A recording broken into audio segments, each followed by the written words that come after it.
The night began like any other, ordinary, quiet, but it would not remain that way.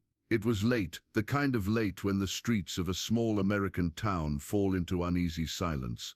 Streetlights hummed above rain-slicked pavement, throwing pale halos into the mist. The sound of tires hissing across wet asphalt carried into the empty night.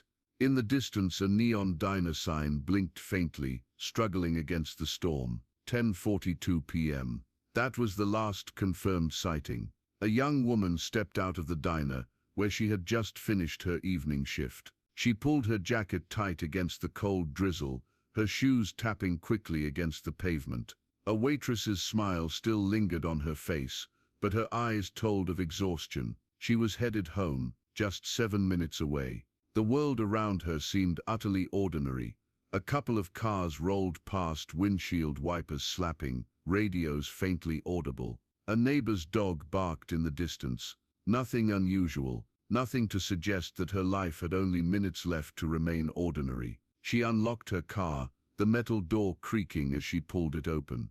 Her friends later remembered that she always checked the back seat before getting in, a habit born of caution. But that night, whether she checked or not, no one could say. She slid behind the wheel, placed her purse on the passenger seat, and pulled the door shut.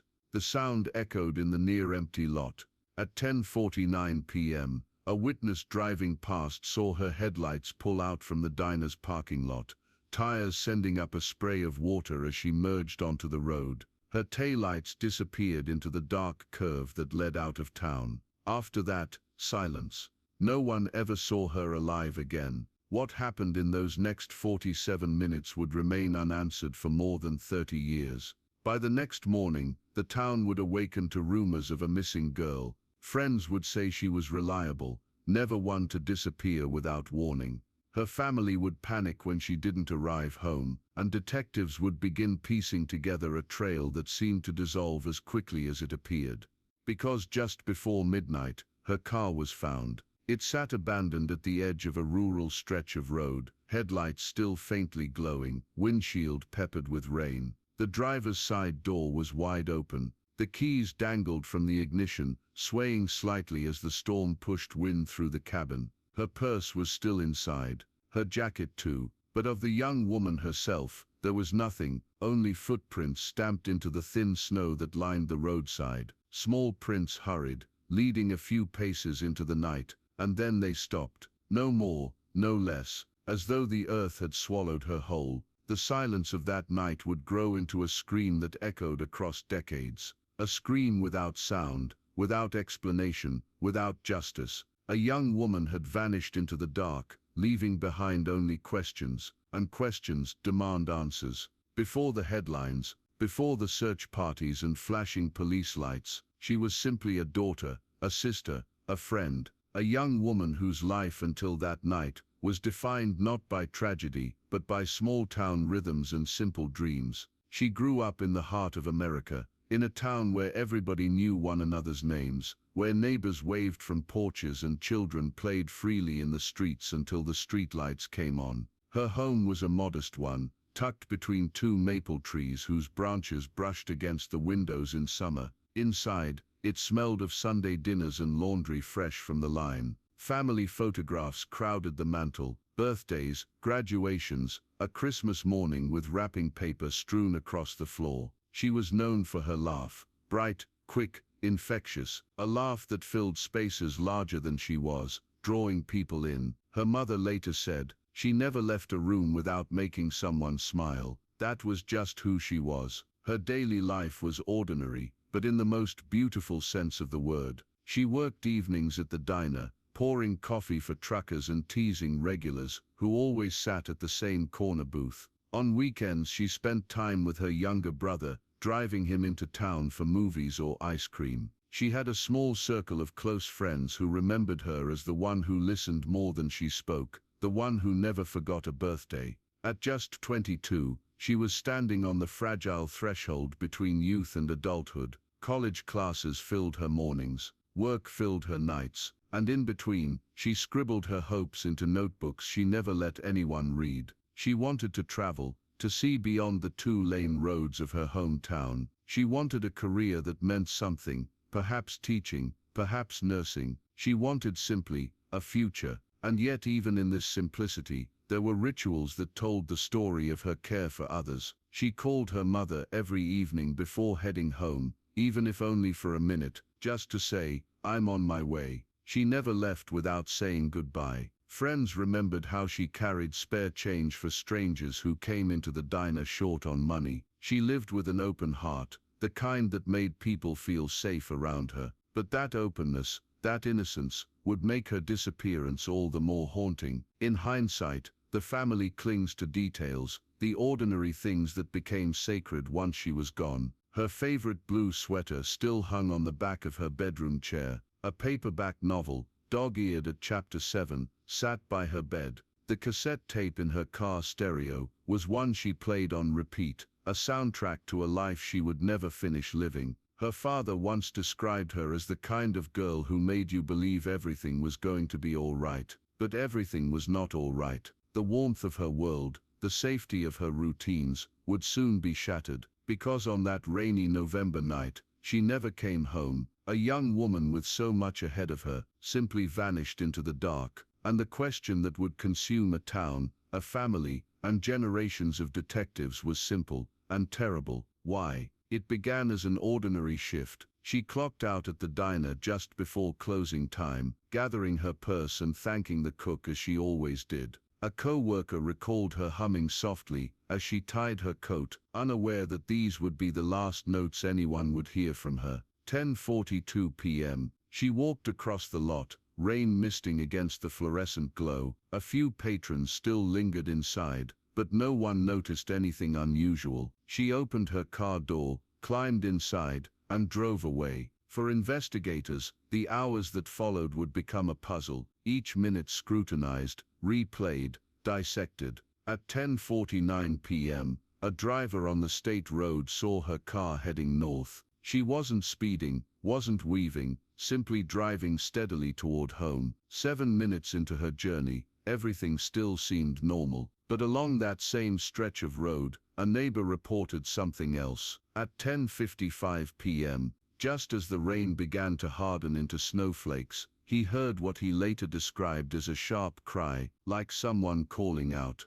It was faint, nearly swallowed by the wind. He thought little of it, until the news broke the next day. Around 11:10 p.m., another witness remembered passing a vehicle, pulled onto the shoulder. Not her car, but an unfamiliar one, a dark sedan with its lights off, parked too far into the ditch, as if hiding. At the time he drove past without slowing. In hindsight, it was the detail that haunted him most. The timeline narrowed further when investigators traced her last attempt to make contact. A call placed from her car phone, brief, unfinished, never answered. The timestamp read 11:19 p.m. Whatever happened next, happened quickly. By 11:30 p.m., her car sat abandoned by the roadside. The engine still warm, the driver's door ajar. Inside, her belongings untouched, purse, jacket, wallet. Outside, her footprints led away from the car, fragile impressions in the snow. They stopped abruptly at the edge of the asphalt, as if she had been lifted into the night.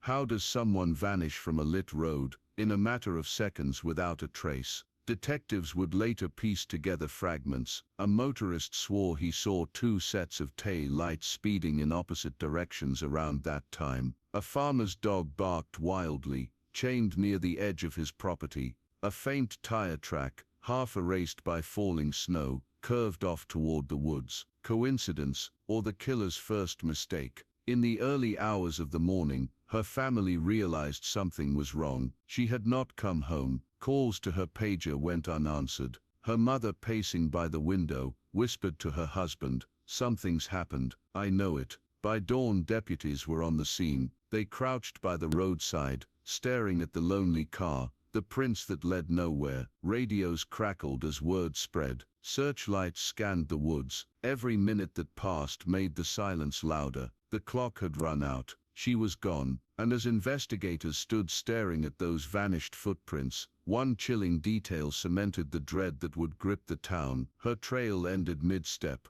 No struggle, no blood, no explanation. Her footprints in the snow simply stopped at the edge of the road, no more, no less. The call went out just after sunrise. Possible missing female vehicle, located unknown status. Within minutes, sheriff's deputies were on site, their cruisers angled along the roadside, red and blue lights strobing against the snow. Radios crackled with clipped instructions. Officers leaned into the cold wind, flashlights sweeping over the ground where her footprints ended. What began as confusion quickly hardened into alarm. A young woman had not returned home. Her car sat abandoned, keys in the ignition, no sign of her anywhere. By the second hour, the word missing was spoken out loud, and once spoken, it could not be unsaid. The response grew rapidly. State police arrived with bloodhounds, handlers urging the animals to pick up her scent. Their paws sank into the snow, noses pressed low, circling, tugging toward the edge of the woods. But each time, the trail dissolved into nothing. The storm had erased more than just her footprints. Helicopters thumped overhead, slicing across the gray sky. Spotlights cut through trees, brushing across rooftops and barns. Volunteers gathered at the firehouse, some still in work boots and pajamas, faces pale with disbelief. They fanned out in groups, combing fields, ditches, and frozen creeks. Voices echoed through the dark timber. Sarah, Sarah. The only answer was the wind. Her family appeared on the local news that same evening. Her mother, clutching a framed photograph, begged through tears, "If anyone has seen her, please, please call." The broadcast reached every living room in town, filling the air with urgency. For neighbors there was no longer any denying it. Something terrible had happened. Inside the command post, detectives began sketching theories. Was it possible she had walked away on her own? Unlikely. Her purse, jacket, and wallet had been left behind. Could it have been an accident? If so, where was her body? The third option was darker, the one no one wanted to say aloud: abduction. For every theory, there were counter-arguments. She wasn't the type to run. There were no cliffs nearby to fall from, and the scene showed no signs of struggle. A mystery that deepened with every passing hour. Searchers pushed harder. Radios buzzed with reports. Nothing on the east line. Negative at the creek. Tracks lead nowhere. The community grew frantic. For every volunteer who joined, another rumor surfaced. Some whispered she had been seen at a bus station. Others claimed she had been spotted walking along the highway. Every lead evaporated into smoke. By the third night, exhaustion set in. Volunteers slumped at tables, coffee growing cold in styrofoam cups. Deputies stared at maps littered with markers, each one a place already searched. Families from nearby towns lit candles in their windows, a silent show of solidarity. But solidarity did not bring answers. And then on the fourth day, something changed. A deputy sweeping a roadside culvert paused, crouching low. He called for backup, his voice tight with urgency. Inside the ditch lay a fragment, small, ordinary, but enough to ignite a storm. It was a torn piece of fabric, blue in color, snagged against a bramble. Was it hers? The discovery sent a chill through the command post. Suddenly the search was no longer just a rescue mission. It was something darker, something far more urgent. And as the community braced for answers, one thing was certain: the nightmare had only begun. The town that had once thrived on familiarity and neighborly trust was beginning to shift. Doors that had always stood open were now latched and bolted. Lights burned long into the night. Parents ushered children inside with urgent whispers. "Stay close, don't wander." A palpable unease settled over the streets like a dense fog. Rumors grew like wildfire. Strangers in town were scrutinized with suspicion. A man seen near the diner became the subject of whispered conjecture. A delivery driver, usually ignored, drew sideways glances. Every passerby seemed capable of unspeakable acts. It was as if the very fabric of the community had frayed, leaving only fear at the seams. Local gossip escalated the tension. Coffee shops and grocery aisles became theaters for speculation. People spoke in half sentences, glancing over their shoulders as they recounted sightings and theories. Some swore they had seen her that night. a fleeting shadow along the road, while others claimed the sound of her voice had carried through the storm. No one could confirm anything, and yet the stories took root, growing darker with each retelling. The psychological toll on the town was undeniable. Friends once trusted without question, now felt foreign, almost threatening. Families who had once laughed together at block parties, now stared silently at each other across picket fences.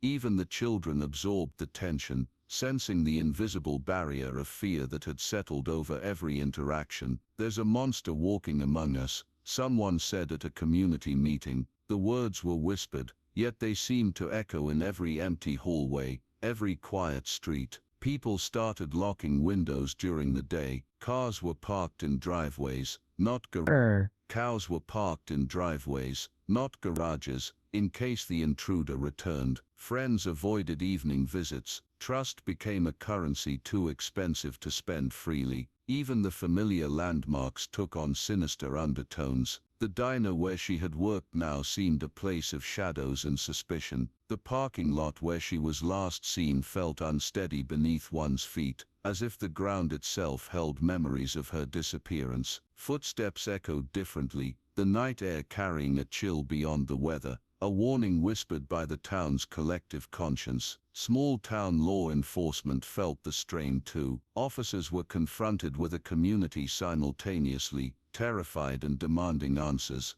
Every noise became a potential clue, every stranger a suspect. Patrols were doubled, radios left open even in the quiet hours. each officer acutely aware that even a single oversight could mean disaster. And yet the monster remained invisible. Days turned to weeks, weeks to months. Fear hardened into a quiet, simmering paranoia. Neighbors no longer offered rides to the corner store. Mail carriers hesitated at familiar doors. Children learned to walk in pairs, glancing behind them as they went. The disappearance had rewritten the town's rhythm, replacing trust with suspicion, laughter with silence. But the darkest truth lingered. The monster wasn't done hiding. Its presence, though unseen, was felt in every shiver, every cautious glance, every locked door. And the town, once a place of comfort and routine, was forced to confront a reality that no one wanted to believe. Evil had quietly settled among them, waiting, watching,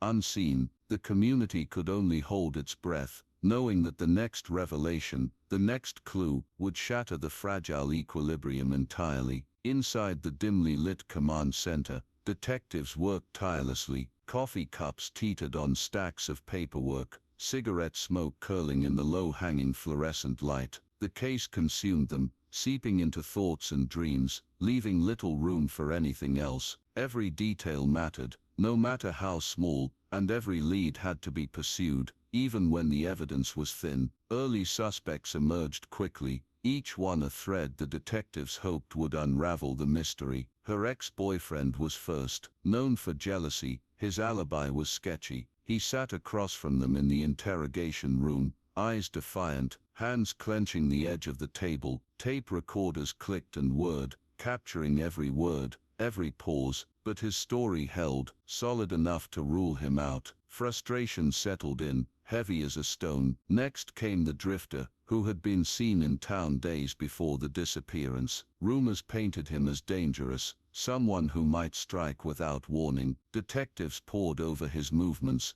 tracking every stop along his meandering path. Interviews were tense, his gaze flickered nervously, but he too proved a dead end. Each lead, promising in its initial spark, collapsed like smoke in their hands. Co-workers, neighbors, even distant acquaintances were questioned. Detectives observed subtle tells, clenched fists, darting eyes, hesitant speech. They recorded statements, compared them, analyzed alibis. Hours turned into days, days into nights, all blending together under the relentless pressure of unresolved questions. In the office, walls were plastered with maps and timelines. Photographs of the victim were pinned alongside images of suspects and locations. Red string traced routes and interactions, a chaotic web of possibilities. Detectives studied it constantly, searching for patterns, anything that could pierce the fog. Sleep was a luxury. Meals were eaten hastily at desks. Every phone call could be the breakthrough,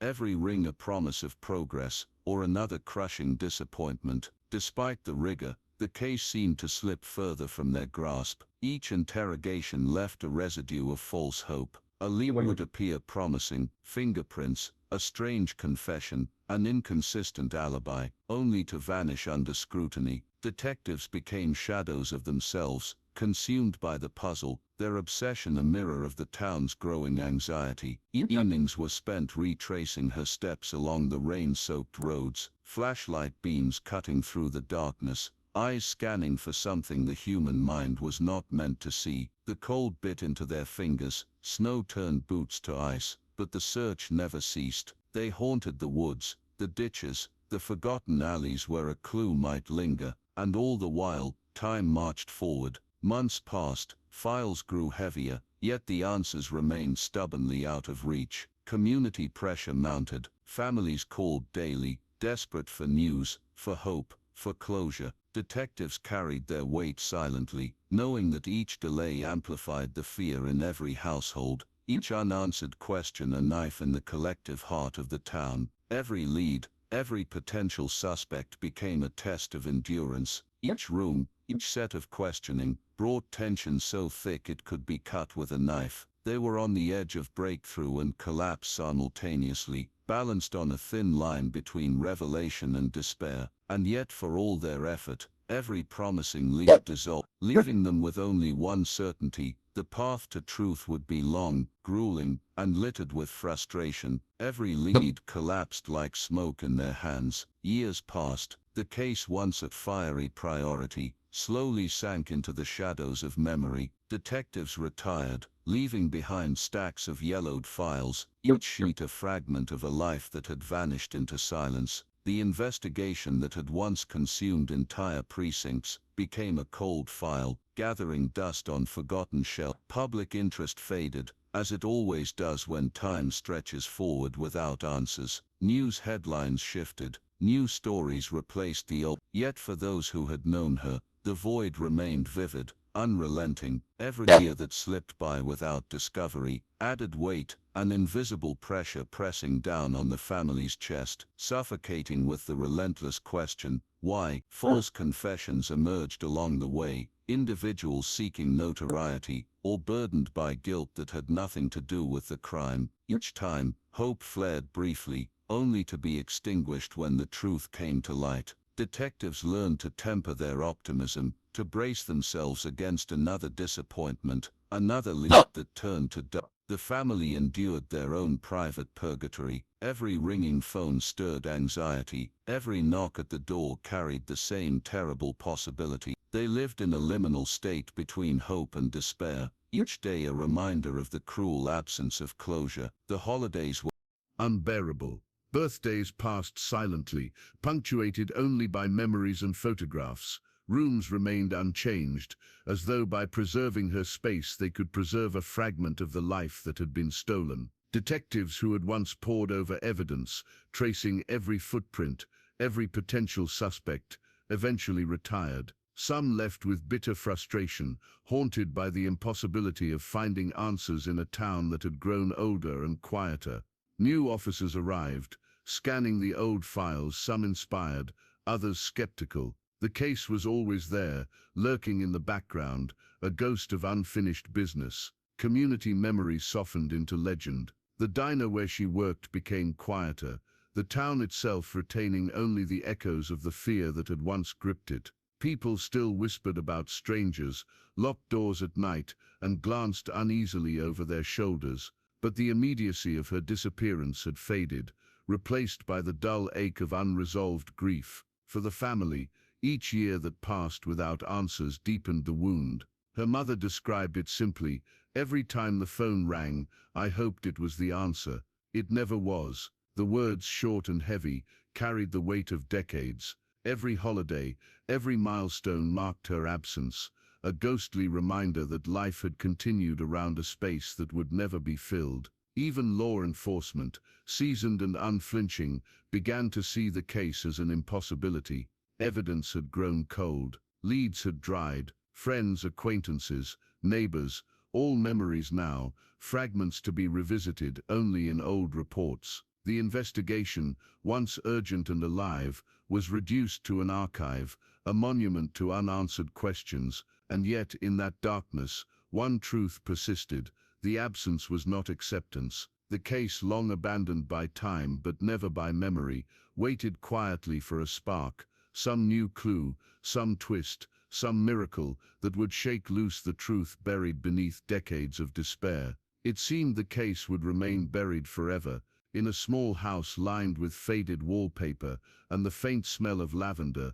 Her family lived suspended in time. Her mother kept her room untouched, the bed neatly made, the blue sweater folded on the chair, her favorite books stacked carefully on the nightstand. Every object, every photograph, became a talisman against the erasure of memory. To disturb them felt like a betrayal, a surrender to the cruel void her disappearance had created. Each year they marked her birthday and the anniversary of her vanishing with quiet rituals. Candles were lit, photographs laid out, letters written and tucked away in journals that would never be sent. The vigils were small, private affairs, just her mother, father and brother, yet they carried a weight no crowd could bear. Neighbors and friends occasionally joined, offering words that could never fill the silence, but that acknowledgement mattered. Time, however, did not soften the ache. The absence was constant, an invisible companion, shadowing every conversation,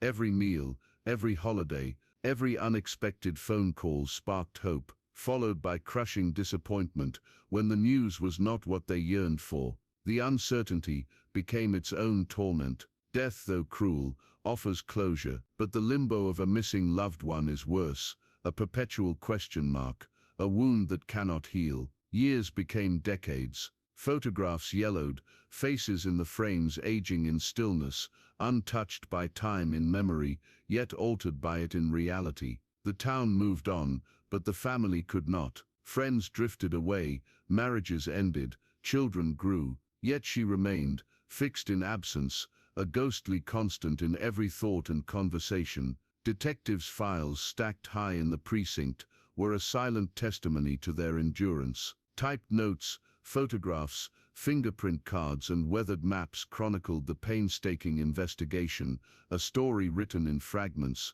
never complete. Occasionally a new officer would request to review the old case, bringing renewed hope, only to be met with the same frustrating dead ends that had haunted generations of investigators. The emotional toll was undeniable. Her mother spoke little now, her eyes often distant, seeing not the present, but the unchanging image of her daughter as she had last appeared. The father grew quieter, retreating into memories, the unspoken grief a constant companion. The younger brother, now a man, carried the weight of years spent waiting for a sister who might never return, and yet, through decades of despair, they endured. Their persistence was not heroic in the conventional sense. It was quiet, steadfast, a refusal to let her story fade into obscurity. Every year, every vigil, every carefully preserved memory was a testament to love that neither time nor absence could diminish. Then, after 30 years of unanswered questions, a spark of possibility emerged. A young detective, new to the force, but driven by curiosity and determination, opened the box of cold case files. The folder had been untouched for decades, its edges frayed, photographs fading, notes yellowed. Inside were the remnants of a life interrupted, meticulously documented, but unresolved. As he flipped through the pages, the weight of the years pressed down upon him. He sensed the frustration, the desperation, the endless waiting endured by both family and law enforcement. And in that quiet, he glimpsed a thread, a possibility that had somehow been overlooked, lost in the years of dead ends. For the family, it was a fragile glimmer of hope, yet hope nonetheless. The case that had haunted their lives for 3 decades was no longer entirely dormant. A new chapter, long overdue, was about to begin, and it would change everything. The forensic lab hummed with quiet precision, a stark contrast to the chaos of the early investigation. Machines whirred and beeped, swabs were meticulously analyzed, and digital systems processed what decades ago could only be guessed at. This was the frontier of modern crime solving, a realm where time, once the enemy, could now be conquered with science. The young detective, driven by the weight of the cold case, watched as technicians re-examined evidence that had sat untouched for 30 years. Hair samples, fingerprints, and a single torn piece of fabric were scrutinized with tools that had not existed when the disappearance first occurred. DNA technology, once in its infancy, now held the potential to rewrite the story of a life interrupted. Hours stretched into days, lab coats moved with deliberate precision, every swab, every chemical reaction recorded. The detective revisited old maps and notes, cross-referencing everything with modern databases, hoping to uncover a pattern invisible to those who had labored decades before. And then it happened. A subtle match, almost imperceptible in the data, sparked disbelief. A profile emerged, linking the evidence from that rainy November night to a man who had never been a serious suspect, someone long overlooked. The detective stared at the screen, heart pounding, barely daring to believe the results. "When I saw the hit," he would later say, "I almost dropped the file. It couldn't be real." The breakthrough was meticulous. DNA from the fabric, when compared to a distant relative in a genealogy database, traced a family connection. Fingerprints previously thought incomplete were enhanced with new software, confirming a presence in locations relevant to the night of the disappearance. Every piece, once disparate and frustratingly inert, now pointed toward a single individual. It was a revelation that electrified the investigation. Years of dead ends, false leads, and unanswered questions suddenly aligned. The detectives mobilized quietly, careful not to alert the suspect, each movement calculated and deliberate. They had waited decades for this moment, and one misstep could undo it all. The community, long resigned to quiet despair, would soon learn that the past could not remain buried forever. Even the family, steeped in 3 decades of grief, were cautioned to temper their hope. But the news was undeniable. The person responsible for the disappearance, the one who had eluded justice for so long, had finally been identified. Yet despite the clarity of the evidence, a chilling tension persisted. How could someone live among them all this time, unnoticed, invisible? The thought haunted every officer and family member alike. The investigation had stretched across generations, but now the end was near. The monster, hidden in plain sight, was within reach. And so the stage was set. Arrests would be planned, surveillance conducted, and the final confrontation carefully orchestrated. For 3 decades, a young woman's absence had been a question that refused to die. Now, after 30 years, the first answers began to take shape. The results pointed to a man no one had ever suspected, and in that revelation lay both relief and horror, hope and dread. The end of the waiting was imminent, but the darkness of the truth had only begun to surface. He had been there all along, smiling at neighbors, waving at children passing by, a friendly presence in the small-town routines of daily life. No one suspected the shadow that had lingered behind his polite greetings, the hidden predator beneath the familiar face. For 30 years, he had lived among them, unseen, unnoticed, the very definition of invisibility. His history was unremarkable on paper. Steady job, routine interactions, no criminal record, significant enough to raise concern. Friends described him as reliable, quiet, helpful, but the investigation revealed another life, concealed beneath ordinary veneers, a pattern of obsession, careful manipulation, and violent impulses hidden by meticulous attention to detail. Surveillance footage, captured discreetly, showed him entering areas tied to the victim's last known movements. GPS data and old records aligned in ways that seemed almost impossible.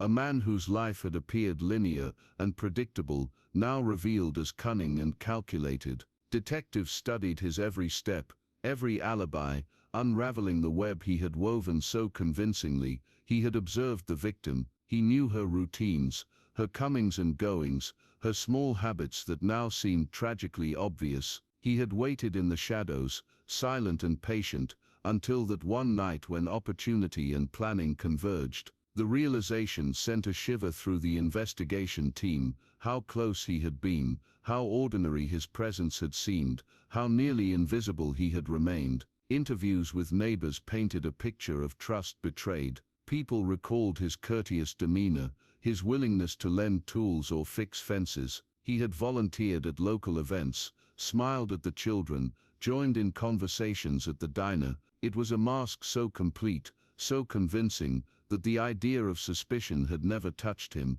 And yet in the quiet scrutiny of modern forensic science, nothing could remain hidden. DNA, fingerprints, and meticulous cross-referencing exposed him for what he had been all along, a double life, invisible to the human eye, yet utterly undeniable under the lens of science. When detectives approached him, he was calm, he did not flee, he did not resist. There was no immediate confession, no desperate attempt to deny the evidence that had finally caught him. Surveillance cameras recorded every step, every expression, the facade of normalcy, shattered by the cold clarity of proof.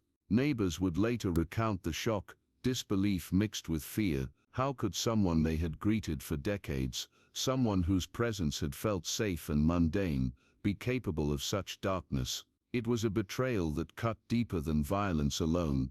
It was a violation of the trust the town had placed in its own familiar rhythms. He'd lived among them the entire time, a lead detective said, voice steady but strained. We walked past him, spoke to him, shook his hand. He was there. And yet for 30 years, no one suspected a thing. And then in the final confrontation, the truth emerged. When questioned, when presented with the unassailable evidence, he did not deny it. The mask had slipped. The predator, long invisible, finally exposed, could no longer hide behind the ordinary, behind the friendly face, behind the decades of silence. For the town, for the family, for the detectives, the revelation was devastating. Yet within the horror lay the first promise of closure. The courtroom was hushed, the air thick with anticipation. For decades, the victim's absence had hung over the town like a shadow, but now the culmination of 30 years of investigation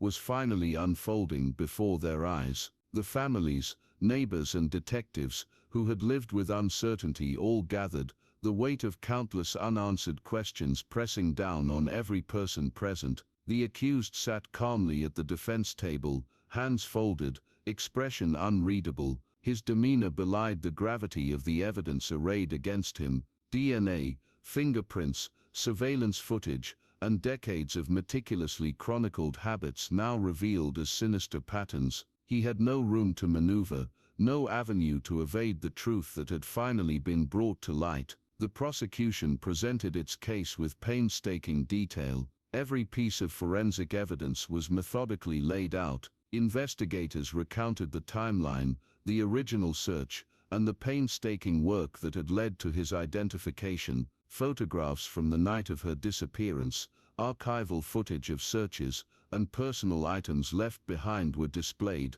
each eliciting quiet gasps from the courtroom. Her family watched, holding photographs close, some tears slipping silently down cheeks, their grief long dormant and carried in the hollow spaces of absence, mixed with a fragile relief. Finally, after 3 decades of uncertainty, the truth was being revealed. The defendant's own words, captured during interrogation, echoed through the room. No denial, no attempt to fabricate innocence, only a chilling acknowledgement of what had been done. It was a confession, not in theatrics, but in quiet, undeniable certainty, a stark contrast to the years of deception and invisibility. The jury deliberated, aware that the evidence left little room for doubt. Each member grappled not just with the facts of the crime, but with the weight of time, 30 years of a family's longing, a town's fear, and an investigation spanning generations.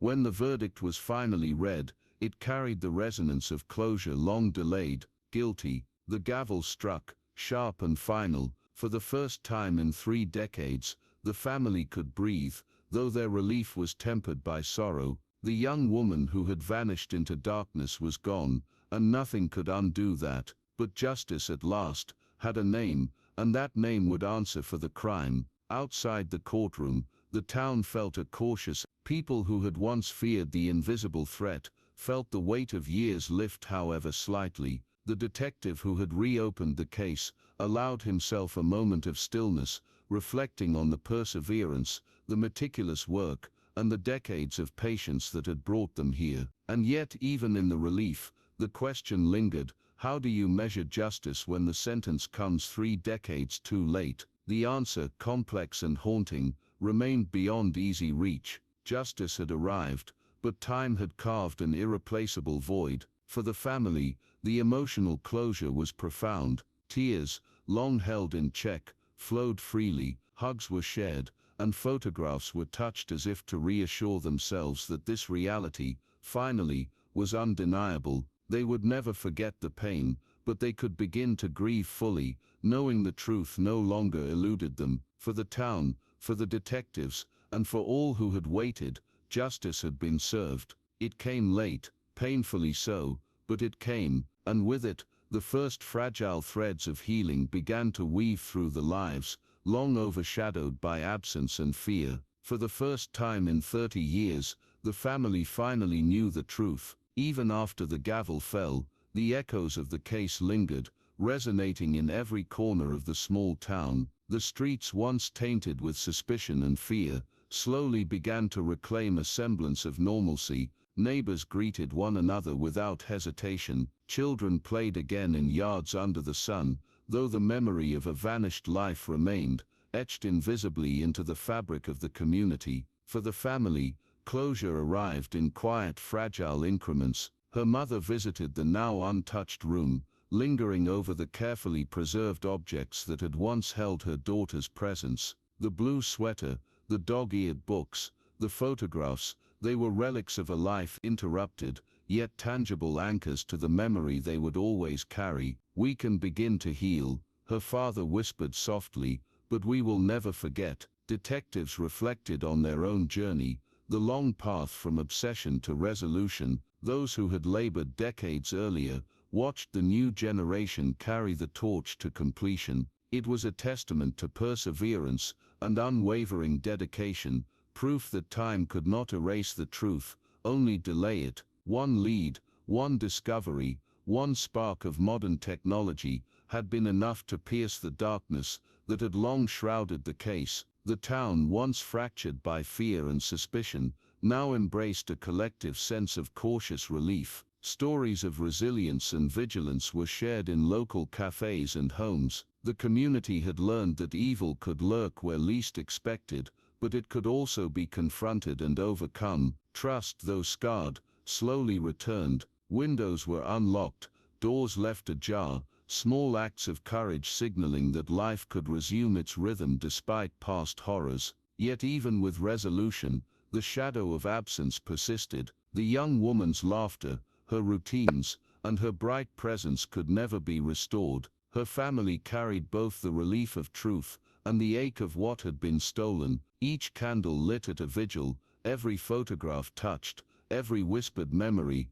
was a reminder that justice, though achieved, could not fully erase loss. The detective who reopened the case often returned to the lab, quietly revisiting the files that had lain dormant for decades. In those papers, he found not only the details of a crime solved, but the story of a community, a family, and a pursuit of truth that refused to yield. His reflection was simple: the truth may hide for decades, but it cannot hide forever. Symbolically, each year at the anniversary vigil, a single candle is lit and allowed to burn until it is extinguished by the wind. The flame is small, fragile, yet unwavering, a metaphor for memory, for hope, and for the relentless pursuit of justice that bridges time and despair. As the candle flickers and finally goes out, it leaves behind warmth, light, and a quiet assurance: though darkness may come, it is never permanent. The legacy of this case is not only the closure for one family, but the reminder that persistence matters, that dedication can transcend time, and that truth, no matter how deeply buried, will eventually surface. It lingers in the hearts of those who waited, those who searched, and those who refused to let a life vanish without remembrance. For the town, for the detectives, and most of all, for the family, the echoes remain, haunting, instructive, and quietly resolute. And as the wind carries the last smoke from the vigil candle into the night, the story closes, not with an ending, but with a remembrance that endures.